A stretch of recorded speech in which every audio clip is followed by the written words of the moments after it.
ইস মুখ বাজায় না দাদা।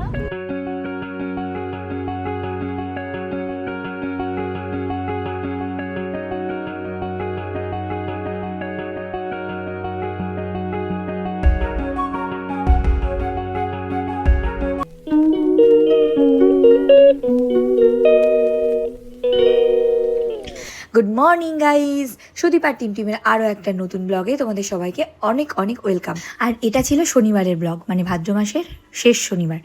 আর আমি সকাল সকাল দোকানে চলে এসেছিলাম, বৃষ্টি হচ্ছিল প্রচণ্ড পরিমাণে। আর আগের দিন রাত্রে ওরা একটু দেরি করে বাড়ি গেছিলো, তার জন্য গোপালের সঙ্গে আমি চলে এসেছিলাম। বাইরে প্রচণ্ড বৃষ্টি হচ্ছে আর সবাই চলে এসছে, মোটামুটি একজন মানুষ আসেনি, আর তার জন্য সবাই ওয়েট করছে। সেটা হচ্ছে এই যে ইনি। তো এই যে দেখতেই পাচ্ছেন কি অবস্থা। তো এনার বাড়ি একদম সমুদ্র হয়ে গেছে, সেসব পাটঠার করে এসেছে, সেসব নিয়ে হাসাহাসি হচ্ছিল। তো যাই হোক, তারপরে আমি বাড়ি চলে আসলাম। বাড়ি আসার পরে মা টিমকে নিয়ে বেরিয়ে পড়লাম একটা জায়গায় যাব বলে। আর কোথায় যাব, কী জন্য যাব, সেসব দেখতে হলে কিন্তু অবশ্যই সঙ্গে থাকতে হবে, আর পুরো ব্লগটা দেখতে হবে, না টেনে। তো ইউটিউব এবং ফেসবুক যারা যেখান থেকে দেখছো সবাইকে কিন্তু অনেক ওয়েলকাম, এবং আমার ইউটিউব চ্যানেলটাকে প্লিজ সবাই সাবস্ক্রাইব করে দিও। আর ফেসবুক থেকে যারা দেখছো তাদেরকে বলবো যে পাশে থেকেও সাপোর্ট করো, আর আমার ইউটিউবে গিয়ে একটা সাবস্ক্রাইব করে দিও। আমার ইউটিউব চ্যানেলের নাম সুদীপা আর টিম।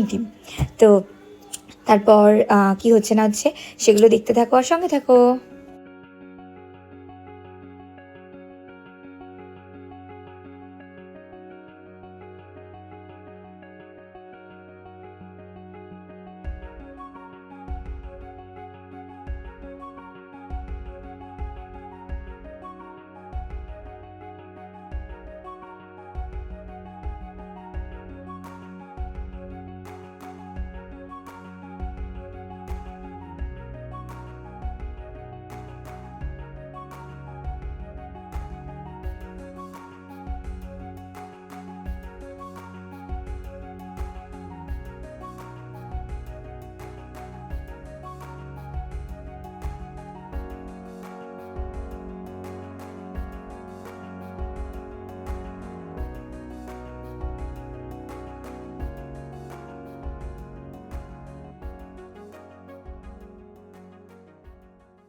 তো দেখতেই পাচ্ছ সবাই টিম কতটা এনজয় করছে। আর বাইরে কিন্তু খুব জোরে জোরে বৃষ্টি হচ্ছিল।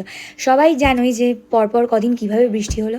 তো এই যে আমি চলে এসেছিলাম আমার বাড়িতে, হ্যাঁ, কারণ শনিবার ছিল, আর যেহেতু এটা ভাদ্র মাসের শেষ শনিবার, তো বড় ঠাকুরের পুজো ছিল, তো তার জন্যই চলে আসা। আর এই যে এসে দাদুর কাছে একদম কোলে উঠে গেছে। বাইরে এত বৃষ্টি হচ্ছে, বেচারা একটু যে বাইরে দৌড়াদৌড়ি করবে, খেলাধুলো করবে, সেটাও করতে পারছিল না। তো যার জন্য দাদু ভাইয়ের কোলে ছিল।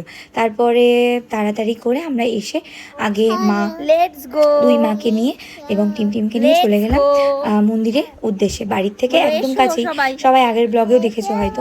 আর ফল, তারপরে মিষ্টি এবং আরও কিছু জিনিস, সেগুলো আগে আগে গিয়ে দিয়ে এসে তারপরে পুজোর জন্য যাবে। আর আমি এবার আর উপোস করিনি, মাই করেছে, তো তার জন্যই আরও চলে আসা।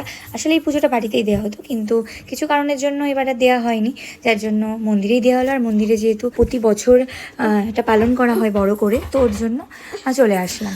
আর মাও যেহেতু এসেছিল না আমার বাড়িতে এই পুজো টুজোর সময়, তো ওর জন্য, আর অনেক দিন হলো টিমও আসে না, তো ওর জন্য ভাবলাম যে যাই একটুখানি এক পাক ঘুরে আসি, কারণ পুজোর মধ্যে ওরকমভাবে যাওয়া হয় না। আর এদিকে এই যে রাজুদা চলে যাবে। প্রথমে তো বাবু খুব টাটা করছে, কিন্তু যখন দেখছে যে গাড়িটা চলে যাচ্ছে তখন আর ওর ঠেকানো যাচ্ছে না ওকে। তো এই যেরকম নড়াচড়া কোলে থাকবে না, আর নিচে তো এরকম জল চারিদিকে যে নামাবো সেটাও পাইনি, ঠেকানো মুশকিল হয়ে যাচ্ছিল।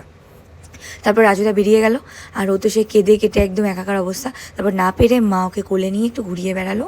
আর তারপরে ওখানে টোটো ছিল, এই যে টোটোতে বসে একটুখানি ও অন্য বাচ্চাদের সাথে খেলা করছিল। আর তারপরে ফাঁকে তালে মা আবার বাড়িতে নিয়ে এসে ওকে চেঞ্জ করিয়ে তারপরে আবার নিয়ে গেছে। দুই মাই এসেছিলো, তো অনেকক্ষণ ওখানে বসেছিল, ঠাকুরমশাই আসতে দেরি হচ্ছিল, তো তার জন্য বাড়িতে এসে খানিকক্ষণ বসে টসে তারপরে গেল।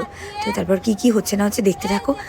আর ব্লগটা কেমন হলো না হলো বলো, অনেকদিন পরে ব্লগ দিচ্ছি, আর একটু দেরি হয়ে যাচ্ছে এডিট করতে, কারণ একটু মানে চাপ রয়েছে এর মধ্যে, তো তার জন্য আমার সব কিছু মিলিয়ে একটু দেরি হচ্ছে। তো দেখতে থাকো কি হচ্ছে না হচ্ছে, আর কেমন লাগলো অবশ্যই বলো। আর নতুন যারা আমার চ্যানেলে সাবস্ক্রাইবার আছো তাদের সবাইকে কিন্তু অনেক ওয়েলকাম।